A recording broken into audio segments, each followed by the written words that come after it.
everyone, and welcome back to my channel. If you're new here, my name is Amy and I am on a financial freedom journey with my family. I share all about that and more on this channel. If that sounds interesting to you, hit that subscribe button. I would love for you to be a part of my channel.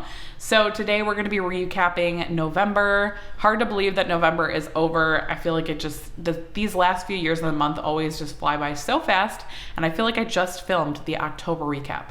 So it's pretty exciting to be heading into the last month of the year. I absolutely love December. It's probably my favorite month of the year, just closing out the year and just the ability to start fresh in January. I just love the new year and like the fresh start and kind of just starting over with everything, all of my goals reset and all of that. So today we're going to be talking about November. So let's go ahead and get into it. For our income, we did have our regular W-2 income. So my husband and I both work full-time for employers and we're paid W-2 wages. So we both just bring in our regular salary of $7,200. That is after taxes, after 401k and everything. So we did bring home what we expected. And then we do usually have side hustle income that I don't count until we actually receive it. So for the month of November, we actually brought in $360, which was way more than I expected. And that is amazing. I'm so happy about it. So that brings our total income for the month that we were able to budget with to $7,560. So let's go ahead and go over our budget categories. I usually start with our fixed categories, then move into variable, then sinking funds, and then financial goals. That's kind of how we do it on our budget as well. So I just mock that for the budget recap as well. So first up is our mortgage. So this, we do a standard amount of $2,100. We are paying a little bit extra on our mortgage because we do hope to pay that off eventually, hopefully early. So that was 27% of our take-home pay. Then cell phones. So this one actually is going to be changing. We're actually not going to be having it in our budget. So I had originally budgeted our regular $130, but my husband and I actually both moved over to Mint Mobile. I will leave my referral link in the pinned comment and the bio if you guys want to check out Mint Mobile. I have been really enjoying it. My husband and I both are using it now. He initially started and then during their Black Friday sale, which is still going on. So again, if you guys want to take advantage of that Black Friday sale, go to the link in my pinned comment. But I switched over during the Black Friday sale because it was such a good deal. It's buy 3 months, get 3 free. So I was able to get 6 months of cell phone coverage for just about like $95 with tax. It's $90, but then obviously there's tax and stuff. So it was like close to $100, but for 6 months, that's incredible. So I was super pumped about that. So we had budgeted again the $130 and we actually spent $160 because I had to pay my cell phone did come out for the last time. And then I think I actually might get a refund for part of it. I'm not sure exactly yet. But then we also had the $100 from my Mint Mobile. So it was $100 for me to switch to Mint Mobile and then $60 for my old cell phone plan. So we did go over budget by $30. But again, we will not have cell phones moving forward for a few months because we did both switch to Mint Mobile, and I will talk about my husband's in a minute because we did pay for his too, but I'll talk about that in a second because he paid for it and I need to pay him back. So one moment on that, so hold that, but that was for my cell phone and my Mint Mobile. So then we had our subscriptions.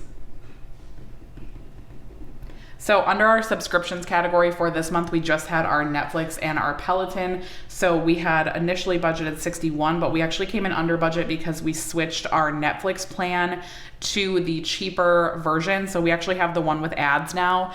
So I actually didn't realize before we switched that the one with ads, they actually not only does it have ads, but there's also some things that you can't watch. So for now, we're going to keep the cheaper plan. And I made an agreement with my husband that if there's something that we want to watch that's like on the more upgraded plan, that we'll go back to it. I thought that it was just ads, but apparently there are certain things that you can't watch on the basic plan versus the more upgraded plan. So just so you guys know, I wanted to give that disclaimer in case you guys are thinking of switching to. There may or may not be things that you can or can't watch. So I haven't come into, like, we don't watch Netflix super often, and I haven't come upon something that I want to watch so far that I haven't been able to watch. So just keep that in mind and maybe check out what you watch and make sure that it'll be on the cheaper plan. So we did downgrade, but in the future we might re-upgrade if something happens and we want to watch something that's not available. Then we also had our Disney Plus, which I actually heard that this is going up next year. So that's kind of a bummer. I feel like they've been raising it every year, which is frustrating. So we budgeted 85 and it came out at 85, but I think I heard that it's going to like 120 or 110. So that's kind of disappointing because, I mean, there's no way we can get rid of Disney Plus realistically because my kids watch it literally all the time. It's like basically all they watch. So there's really no way we're going to get rid of it, but it just stinks that they're gonna raise the price, but it is what it is. So utilities for this month, we actually had electric, internet, and water. So for all three of those items, we budgeted $660. So our water is actually quarterly. That's why it doesn't come out every single month. So we budgeted $660. We actually spent $577. So we were a little bit under budget on that, which is awesome. We were able to add $83 back into our budget from that. I always try to over budget on our utilities because I feel like it's just easier that way. I know a lot of you guys have mentioned budget billing. We actually aren't eligible for budget billing yet, even if we wanted to be for our current house because we just moved in August. And I think you have to have a full year before they will let you do budget billing for our electric company. So we can't even do it even if we wanted to. And I've personally never done it because I just prefer to pay what we owe, but I know that works out for a lot of you guys and I always get that recommended to me. So I do understand why a lot of people like it. It's just personally not for me. And like I said, we can't even do it if we wanted to because we haven't been here long enough. And I think they just want you to have like a full year of expenses so that they can really give you a good estimate. So preschool, my daughter goes to a part-time preschool program. She goes a few days a week. We budgeted $832. I did mention in our November budget though that we were hoping to use some vacation days and we did do that. So we actually only ended up paying $693. So we did use a couple of vacation days. So that actually gave us back a $139. And that was at 9% of our income. So next up we have giving. So if you guys have followed me for a while, we have a recurring donation that we give to St. Jude every single month. So that came out with no changes.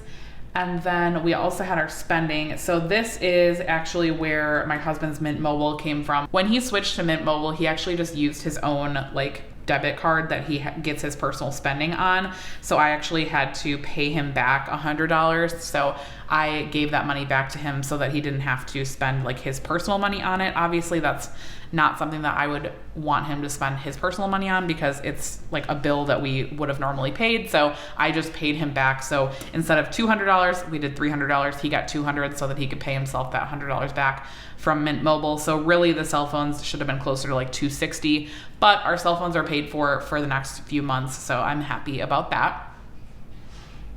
So then we have gas. So this is gas for our vehicles.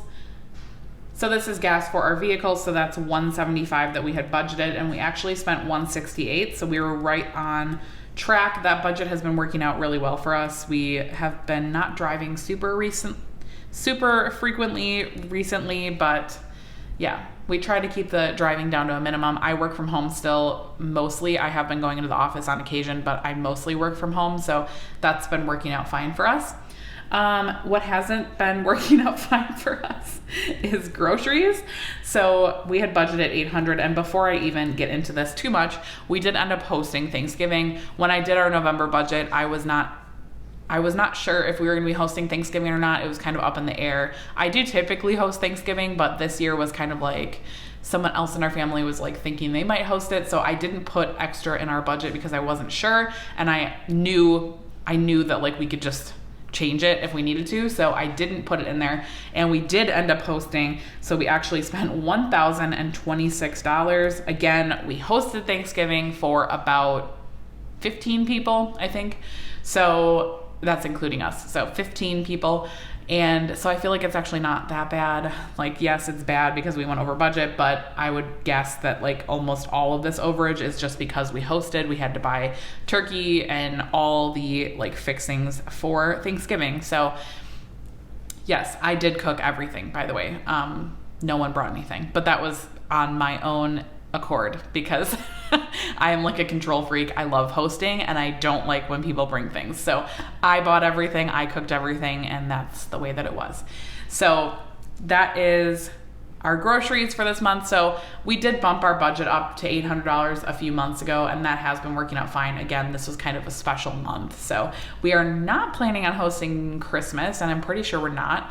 We don't typically, so I don't think we'll be doing anything. So I'm not doing any extra for December for our groceries, but we'll see. I feel like these last few months of the year are kind of just all over the place with my budget. I feel a little bit out of control sometimes because it's just, there's a lot going on. I feel like it's constantly like we're constantly going places. My kids have so many things at school, and there's just like events and all of this stuff. So next up is our fun/kids. So this is just like our family fun budget, which we just use for like anything for the kids that they need, or just anything extra that we don't put in our budget.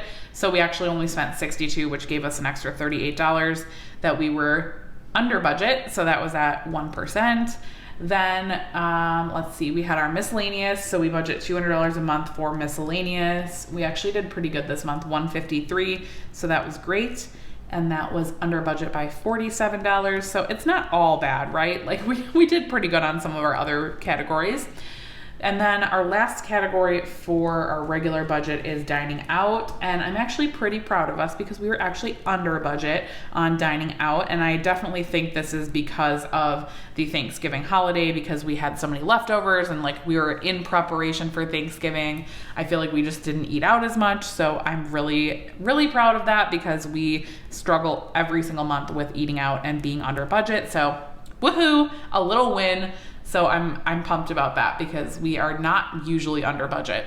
So the next categories that I normally go over are sinking funds, but we actually didn't fund them in the month of November because we felt like they were in a really good place and we wanted to just focus on our budget and our financial goals. And because we did have some extra expenses, we had the water bill and then we had the Mint Mobile stuff that we were dealing with. So we did not do any sinking funds for this month. So that just leaves us with our two financial goals that we're working on. If you guys watch Debt Free Friday, these are the two goals that we work towards on Debt Free Friday right now. So for our Roth IRA for the month of November, we put $1,155. And for our home maintenance sinking fund, we did $675.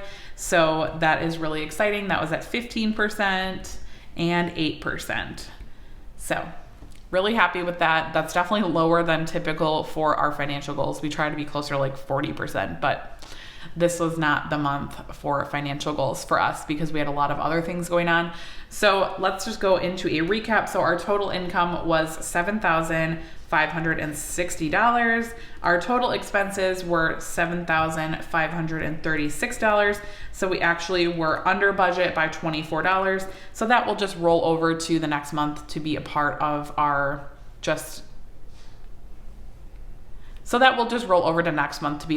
buffer. And that is all I have for this video for our November recap. I hope you guys had an awesome month. Let me know in the comments down below. How was your November budget? Were you guys on track? Did you guys go over budget? Did you host Thanksgiving? I would love to hear about it. And I will talk to you guys in my next video. Bye guys.